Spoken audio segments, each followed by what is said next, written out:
Kaixo, Maite Mutuberria naiz, Irrimolaren egilea.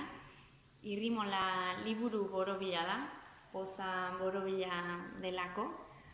Poza bada barruan daramagun zurrunbiloa, batzutan haizepela bezala leunki gateratzen dena, eta beste batzuetan eztandagin eta zirimolaka kanporatzen dugu. Horregatik da, irrimola, poz zirimola. Liburu hasieran badaude 8 pertsonaia eta irrimola datorrela iragarriko dute eta haren zain daudela pairatuko dituzte eguraldi aldaketak.